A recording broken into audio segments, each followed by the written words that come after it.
Bueno, yo creo que la pandemia ha seguido el curso en Ecuador que ha seguido en otros países. Primero viene una ola muy grave donde mucha gente muere y los que sobreviven alcanzan cierto grado de inmunidad que no sabemos cuánto tiempo va a durar. Presentamos la entrevista del día. Bueno, estamos aquí en Radio Fuego 106.5. Tengo el gusto de estar con el doctor Oscar del Bruto, neurólogo y pues un gran catedrático además. Doctor del Bruto, bienvenido a Radio Fuego 106.5. Un gusto para nosotros poder tenerlo.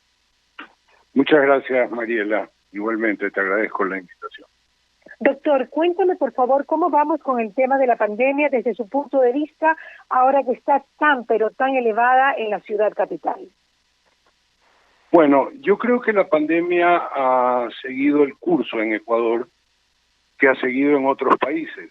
Primero viene una ola muy grave donde mucha gente muere y los que sobreviven alcanzan cierto grado de inmunidad que no sabemos cuánto tiempo va a durar, pero eso de una u otra manera hace que la cantidad de infectados disminuya, la mortalidad disminuya, y eso es lo que nosotros estamos viviendo en Guayaquil. Quito comenzó un poco más tarde que nosotros. Acuérdate que los primeros casos prácticamente vinieron por Guayaquil, y lo que se está viendo en Quito es lo esperado, es lo que se esperaba de acuerdo a la historia natural y lo poco que sabemos de esta enfermedad. Pero ¿de dónde vino la infectación tan alta de Quito si los vuelos se cerraron a la capital de la República? Sabemos que lo de Guayaquil vino de Europa, de los chicos que llegaron, y también un poco de la China por el comercio y porque somos puerto, y era totalmente coherente que haya pasado en Guayaquil y de esa manera, no porque sea coherente como tal, sino porque simplemente somos una ciudad puerto. Pero ¿de dónde vinieron las infectaciones de Quito? Y ellos estuvieron muy recluidos, incluso el alcalde pues cerró prácticamente la ciudad. Entonces, ¿de dónde vinieron? Claro, pero yo creo que el virus ya había entrado. Ya. Lo que pasa es que el virus tiene un tiempo de incubación, o sea, desde el momento de la infección al momento que se presentan los síntomas, que puede ser de aproximadamente 2 semanas. Ahora, acordémonos que antes de que haya venido esta señora de España, que si mal no recuerdo fue en febrero 29, había un caso hospitalizado de un ciudadano chino en Quito que tenía una radiografía muy sugestiva de COVID. Entonces, quizás ahí fue una fuente de infección, o los casos infectados entraron antes de que se cierren las fronteras. Es lo más probable. Claro, pero el brote ha sido tardío, porque si yo estoy tomando en cuenta de que esto pasó entre el 21 y el 29 de febrero, y Guayaquil cerró sus fronteras en abril o en marzo, y Quito revienta en junio, o sea, tiempo de incubación, realmente algo pasó, o entró gente de otro lado que no supimos, ¿no? O que todavía no hay registros. Bueno, el virus está diseminado por todo el país. Si usted ve los mapas de distribución del virus, hay casos en prácticamente todas las provincias. Es verdad. Entonces, no necesariamente el virus tuvo que haber sido transmitido de Guayaquil a Quito, pudo haber sido transmitido de Manabí, de provincias del norte del Ecuador, que también tienen sus pocos casos. Ahora, algo que es importante es que como la gran mayoría de las personas infectadas tienen síntomas muy leves o son asintomáticos, al principio no se hacían tal cantidad de pruebas en Quito como se hacían en Guayaquil. Entonces, simplemente lo que estamos viendo ahora es el reflejo de un número mayor de pruebas hechas que aumenta el número de casos de COVID. A mí no me llama en nada la atención que otras ciudades hayan florecido después de Guayaquil, y no necesariamente la transmisión ha sido de aquí para allá. Pudo haber sido de cualquier otra provincia o incluso del extranjero antes de que se cierren los aeropuertos. Pero los asintomáticos sí es una respuesta, doctor. Puede que hayan habido muchos asintomáticos y no se cuidaron tanto como acá, capaz, puede ser, ¿no?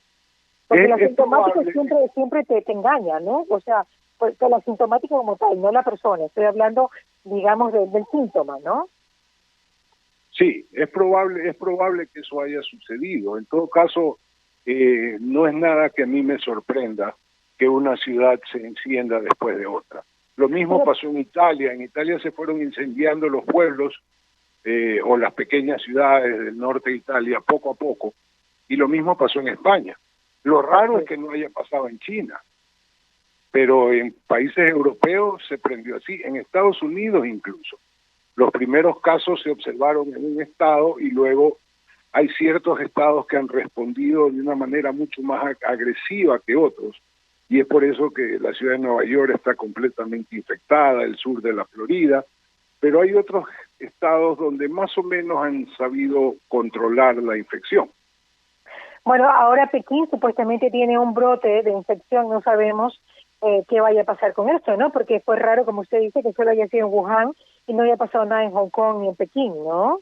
Eso es tremendamente raro y es algo que quedará al terreno de la especulación. Exacto.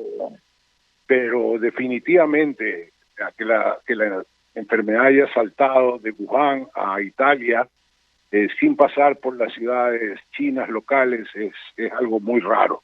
Pero en todo caso, el comportamiento del virus o de cualquier virus puede ser entendible. Los virus mutan, los virus se transmiten de una forma a veces aberrante y eso explicaría este tipo de comportamiento. Doctor, claro, que se está dando. Doctor, a mí siempre me da miedo hablar de neurología, les soy sincera, le confieso, porque en la parte neurológica está todo nuestro actuar. Cuando algo falla en el cerebro, obviamente repercute en toda nuestra parte motriz y eso aterra. ¿Cuánto puede afectar el virus a nuestra parte motriz neurológica? Bueno, hay reportes, actualmente muchos reportes, de complicaciones neurológicas del COVID. Felizmente no son muy frecuentes, se presentan en aproximadamente el 5% de los casos infectados, sobre todo de los severos. La manifestación más frecuente es la encefalitis, que es una inflamación o una infección aguda del cerebro, que en el caso del COVID simula mucho a la encefalitis herpética. También hay accidentes cerebrovasculares, lo que conocemos con el nombre de stroke. Okay. También hay neuropatías periféricas que simulan al famoso síndrome de Guillain-Barré, que mucha gente lo conoce. Sí. También está el problema del olfato, que se ha demostrado que puede ser por un daño de la corteza olfatoria en el cerebro. Entonces sí, efectivamente hay complicaciones neurológicas que agravan el curso de esta enfermedad, pero que felizmente no son significantes en lo que respecta al número. Es el 5%. Es el 5%. Ok, pero eso como consecuencia de un tratamiento no a tiempo, doctor, o sea, un estadio avanzado. Es que en realidad, si me preguntas, yo no tengo una respuesta clara para eso, yo no tengo una respuesta clara para el tratamiento de la enfermedad. Y creo que mucha gente no la tiene. Se han intentado múltiples drogas, algunas de ellas conocidas desde hace mucho tiempo. Sin embargo, existe una gran cantidad de información que sugiere que esas drogas simples, para no referirme a una en especial, no tienen ningún efecto. Sin embargo, hay muchos errores de diseño en esos estudios. Por ejemplo, los han usado ya en pacientes muy graves o en pacientes que ya están conectados a un respirador artificial, y es de esperar que en esos casos la medicación no funcione. Ahora, otra cosa que llama la atención es que nosotros, bueno, este es un virus nuevo para todos y en realidad no se puede decir que hay expertos en este virus porque la enfermedad tiene 6 meses en el mundo y en 6 meses nadie se vuelve experto en nada.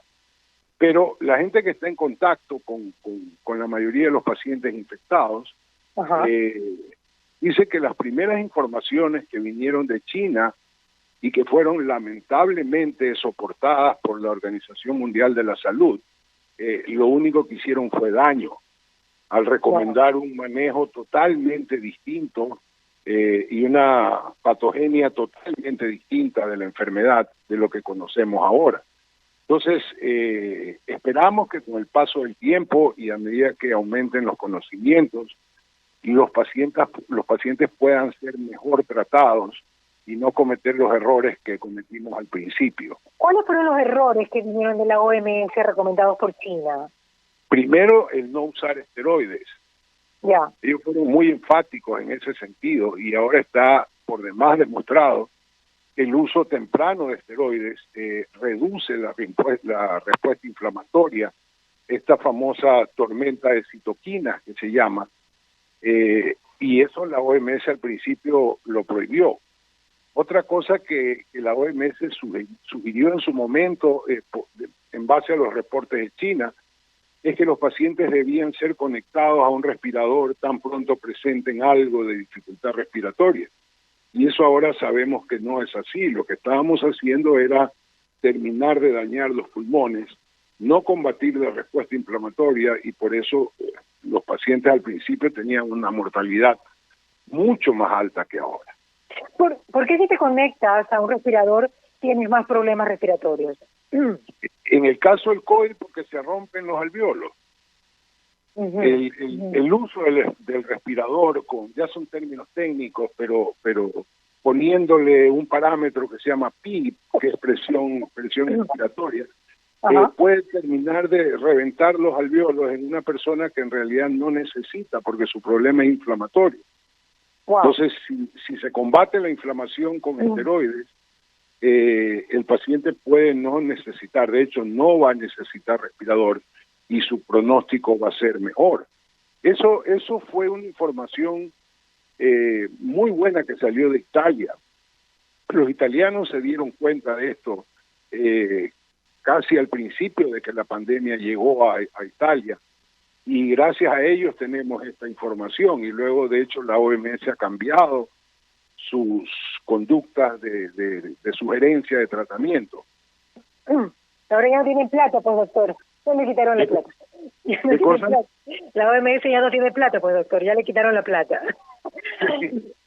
Doctor, claro, eso también pasó. Por todas estas fallas de la OMS, pues el presidente Trump les cortó el dinero que antes le daba.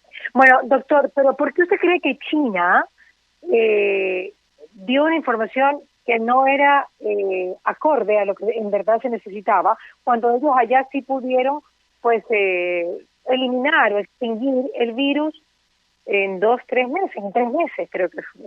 Entonces, ¿qué pasó? O sea, ¿hubo una mala información o qué pasó? Que vinimos acá con todos los protocolos cambiados, hasta que los italianos nos salvaron. Tratemos de pensar bien.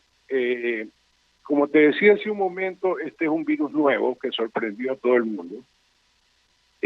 Independientemente de dónde haya venido, si del murciélago, del pangolín o de donde sea que haya venido. Fue un virus que arrasó como un tsunami, destrozando todo a su camino. Entonces, tratemos de ser bien pensados y lo que hay que entender es que los médicos chinos que inicialmente se enfrentaron a esto, tampoco tenían la menor idea de qué hacer con los pacientes.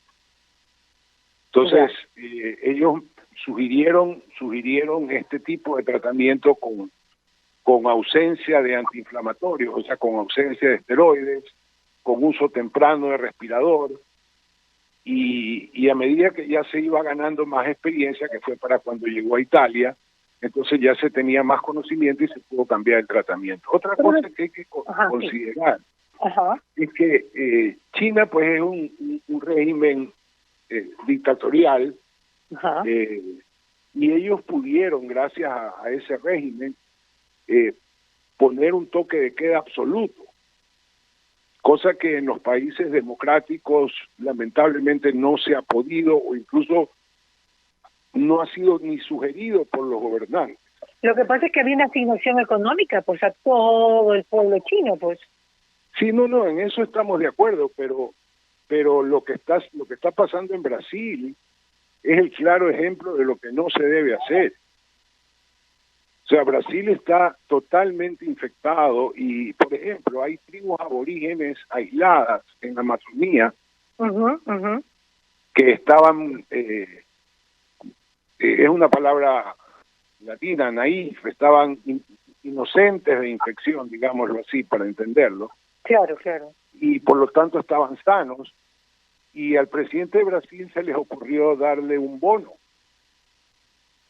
económico para ayudar a combatir la parte económica de esta situación, de esta pandemia, con la novedad que los aborígenes tenían que ir a Manaos para cobrar el billete. Dios mío. ¿Ya? Entonces, eso es llevar a una persona inmunológicamente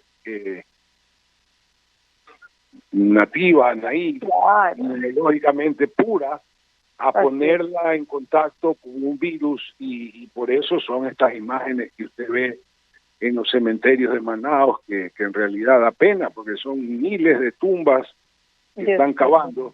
Ahora, si eso es culpa del gobierno, no lo sé, pero es la realidad. Por ejemplo, te voy a poner un ejemplo. Nosotros estamos haciendo un proyecto de investigación hace muchos años en un pueblo de la costa que se llama Atahualpa. Okay. Que es un pueblo, sí lo debes conocer, es un pueblo muy famoso por sus muebles. Exacto. Bueno, este es un pueblo cerrado donde no hay migración. O sea, la única migración que existe son los carpinteros que viajan una vez a la semana o 2 veces a la semana a La Libertad a dejar sus muebles ahí y que son los que nosotros compramos cuando vamos a la playa. Bueno, esta población se incendió. Nosotros estamos en este proyecto desde el año 2012 y tenemos un promedio de 10 muertos al año en el pueblo. Y durante abril y mayo hubo 18 muertos. O sea, es decir, hubo más muertos en un mes que en todos los años anteriores. La mortalidad se lanzó 10 veces más de lo esperado. ¿Cuántos habitantes tiene Atahualpa? Atahualpa tiene aproximadamente 2.500 habitantes según nuestro último censo. Okay. Ya. Entonces, luego de ver esta mortalidad, mucha gente moría en su casa porque no tenían acceso al Liborio Panchana o al Hospital de Ancón, que estaban repletos. Mucha gente moría en su casa sin oxígeno. Imagínate lo difícil que es para conseguir oxígeno en Atahualpa. Si aquí se hizo difícil. Entonces, nosotros entramos a hacer un estudio epidemiológico a buscar el porcentaje de infección en el pueblo. Y ahorita tenemos un porcentaje de 45%, es decir, el 45% de la población de Atahualpa está infectada. Y yo calculo que ese es el panorama de muchos de los pueblos locales, vecinos, Tambo, Prosperidad, Chanduy, etcétera. Pero yo me imagino que se está yendo con kits medicinales para tratar a toda la gente de Atahualpa, así como de varios pueblos de la costa, doctor. Me imagino que están yendo con kits medicinales para tratar a las personas de los pueblos, porque he sabido que mucha gente lo está haciendo, ¿no? Con kits medicinales. Hay mucha gente que está haciendo. Nosotros personalmente no lo hacemos porque nuestro estudio es observacional, no permite dar intervención. Lo que nosotros hacemos es sugerir que vayan al médico y que busquen medicación. Ahora, lo que te iba a decir y que me parece importante es que vino la mortalidad inicial en abril y mayo, infectó 45% de la población y ahorita la mayoría de las personas, la gran mayoría de las personas infectadas están asintomáticas. O sea, ellos ya pasaron su enfermedad. Y tienen prácticamente una inmunidad de rebaño, podría decirse, de alguna manera. Es que eso es lo que quiero demostrar, porque vamos a volver a hacer una nueva pasada a toda la población para ver si los negativos ya no se siguieron infectando, lo cual hablaría de esta inmunidad de rebaño. Ahora, justamente el término de inmunidad de rebaño, la palabra viene de los animales. La inmunidad de rebaño se demostró en animales, ¿ya? Y ese famoso 70% que hablan de seropositividad necesaria para alcanzar la inmunidad de rebaño no ha sido demostrada en humanos. Eso ha sido demostrado en animales. Entonces, es posible que en humanos esa inmunidad no sea del 70%. Es posible que sea menos, que sea 40, 50% de gente positiva para lograr inmunidad de rebaño. Entonces, eso lo vamos a demostrar. Ahora, existen muy pocos, aunque no lo creas, muy pocos lugares en el mundo donde se ha estudiado una población tan cerrada, tan aislada y tan homogénea como Atahualpa, porque la mayoría de los estudios que hay provienen de casos hospitalarios y no han tenido el tiempo los médicos de ir a las casas de esos pacientes a ver cómo está la situación. Entonces nosotros, por ejemplo, demostramos que si hay el riesgo de un individuo de ser positivo es 28 veces mayor si es que tiene otro individuo positivo en su casa. O sea, eso habla de una agregación familiar brutal, mucho más que cualquier otra enfermedad. Entonces, eso es lo que queremos ver, si ya con el 45% de infectados, esa agregación familiar ya disminuye. Ok, pero yo me imagino que en Atahualpa tiene que haber una endogamia terrible, ¿no? No necesariamente. Es un pueblo de amerindios con muy poca evidencia de mestizaje. Son nativos ecuatorianos. Si tú ves los rasgos de la gente, fenotípicamente hablando, son amerindios. Entonces, en Atahualpa hay cuatro apellidos predominantes que ocupan más o menos el 70% de la población. Y estos apellidos, curiosamente, no son apellidos indígenas, son apellidos españoles. Por ejemplo, Soriano, Borbor, que son los apellidos más frecuentes en Atahualpa, González, son apellidos de origen español, pero esta gente no tiene mestizaje. Entonces, ¿qué es lo que nosotros pensamos que pasó en estos pueblos? En la época de las encomiendas, acuérdate que venía el comendador autorizado por el virrey de Lima, y él tenía una cantidad de tierra a su disposición, donde todo lo que había en esa tierra, hombres, ganado, perros, árboles, todo era de él. Entonces, él llevaba a los sacerdotes y bautizaba a los nativos. Te estoy hablando del año 1600. Ya bautizaba a los nativos en la fe católica y les ponía su apellido. Entonces, por eso es que se ven muchos apellidos españoles, de nombres de conquistadores españoles, en los indígenas de nuestra población. Entonces, nuestra población es indígena en el 95% de los casos.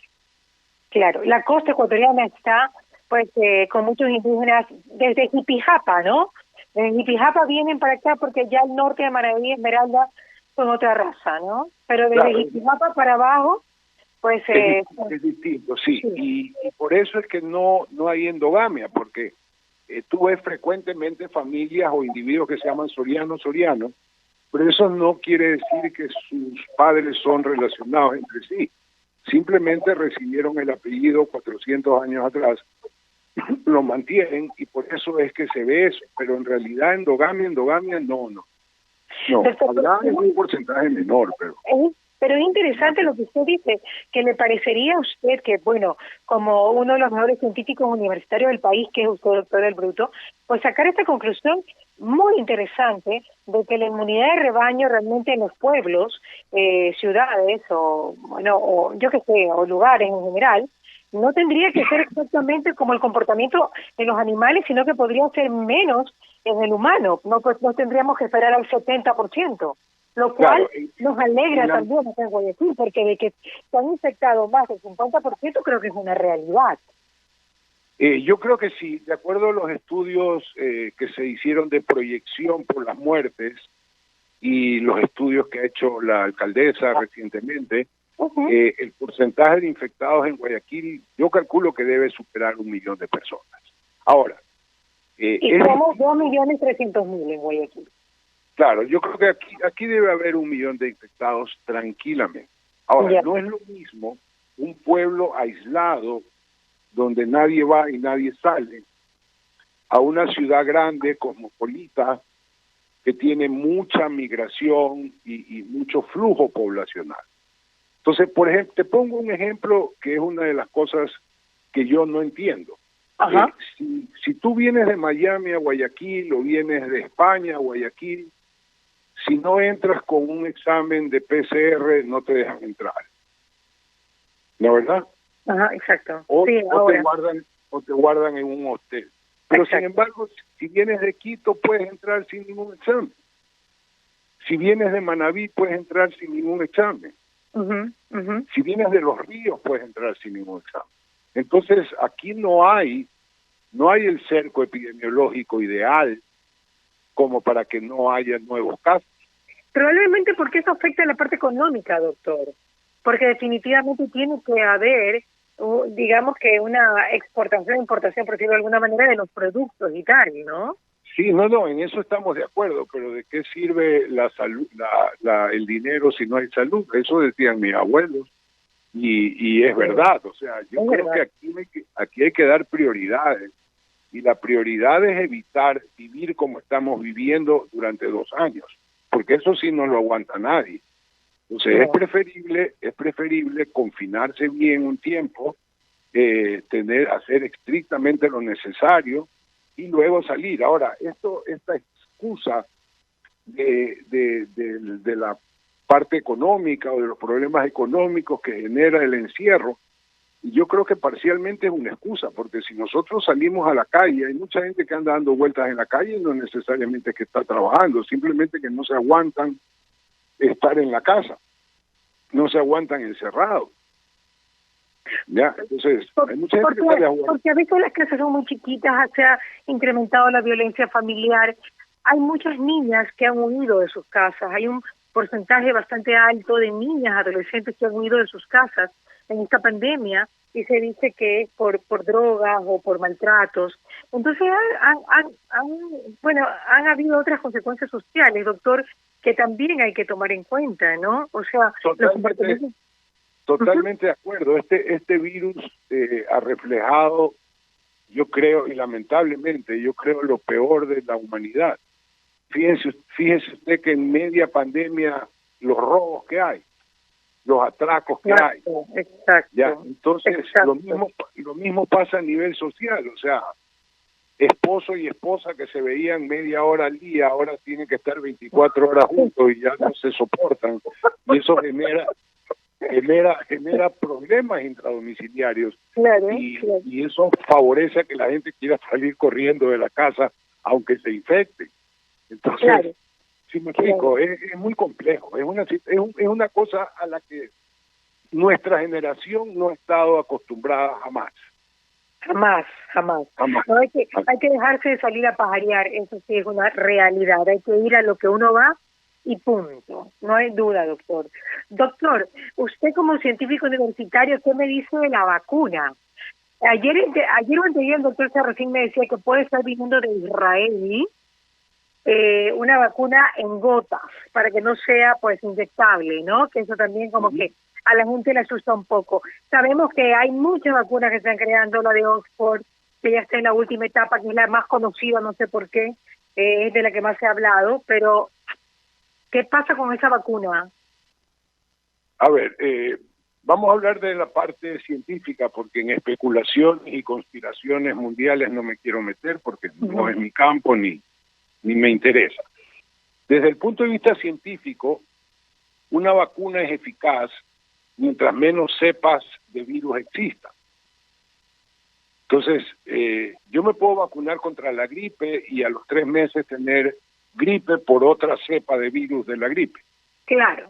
Entonces, si este virus muta mucho, la vacuna no va a ser completamente eficaz, te va a proteger contra las cepas de virus que te han vacunado, por un lado. Por otro lado, todas las vacunas al principio tienen que ser ampliamente probadas y con calma, o sea, para desarrollar una vacuna normalmente la humanidad se ha demorado años. Entonces aquí por el apremio están haciendo vacunas hasta en la tienda de la esquina. y esas vacunas pueden ser potencialmente peligrosas, Sí. porque mal o bien estamos administrando agentes virales, aunque sean atenuados, aunque sean muertos, estamos administrando eso a un ser humano y todavía no sabemos las consecuencias de eso. Y eso va a haber que esperar un buen tiempo para saberlo.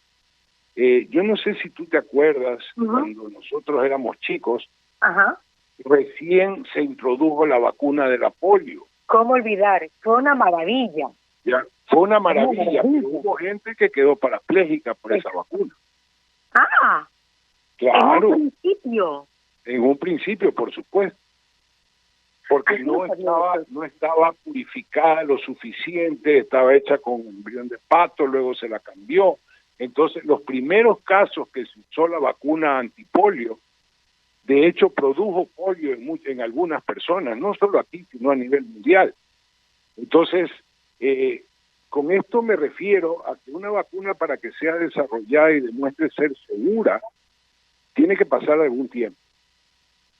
Sí, sí, yo creo que ahí hay controversia. He escuchado a médicos que están a favor de eso y otros médicos que dicen, yo no me la pondré. O sea, hasta que más o menos pasen 2, 3 años, y esto es.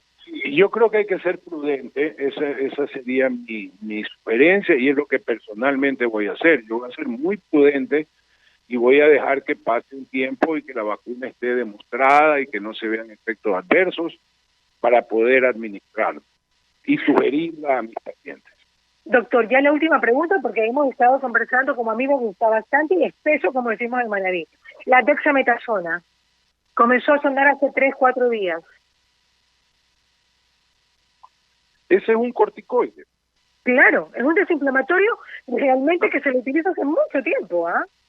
No, pues la dexametasona se usa desde antes que nosotros naciéramos. Claro, exacto. Y es un medicamento que usado a corto plazo, a no ser que una persona sea diabética descontrolada o hipertensa descontrolada, es un medicamento que utilizado a corto plazo no tiene ningún efecto colateral o prácticamente ningún efecto colateral.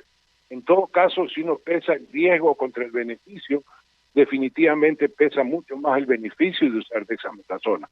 Así que no para que la gente la tome en la casa porque cree que está infectada. Ojo, no porque la gente... No es prevención, ojo. No es prevención. No es prevención, es tratamiento cuando comienzan a aparecer síntomas que sugieren que se va a venir lo que se llama la tormenta de citoquinas. Exacto, así es, así es. Doctor, una última pregunta filosófica. ¿Por qué, si ustedes los médicos vieron todos que había inflamación, no se les ocurrió decir, ¿saben qué? A la porra la OMS en China, yo voy a dar desinflamatorio porque lo que está produciendo el virus es una inflamación y como por sentido común tenemos que dar un desinflamatorio? ¿Por qué se inhibieron los médicos y no quisieron hacerlo? Estaban muy asustados. Bueno, no creo que estábamos asustados. La respuesta es que uno en medicina tiene que basarse en guías de tratamiento. O sea, la medicina basada en la ocurrencia ya hace rato que no se usa. Y nosotros tratamos de buscar evidencia científica. Pero era sentido común, pues, doctor. Se estaba inflamando todo, había que darle un corticoide. Sí, a veces el sentido común, aunque no lo creas en medicina, es el menos común de los sentidos. Sí. Pero, ¿qué pasaba? O sea, como había datos ya de que esta era una enfermedad que te alteraba los parámetros de coagulación, que te favorecía la presencia de trombos, o de que había microhemorragias en algunos órganos, a veces el uso de antiinflamatorios no esteroides puede ser peligroso. Ahora ya sabemos todo lo contrario, pero porque la evidencia ya nos lo dice. Entonces, al principio sí, hay cosas que parecen lógicas, pero que necesitan ser demostradas para que nosotros la podamos aplicar sin riesgo. Entonces, yo creo que eso es lo que hizo que al principio no se usen corticoides. Teníamos la evidencia de que hacían daño, no que podían, la evidencia de que hacían daño, y no teníamos evidencia de que el problema del COVID no es la neumonía, el problema es la inflamación. Exacto. Exacto.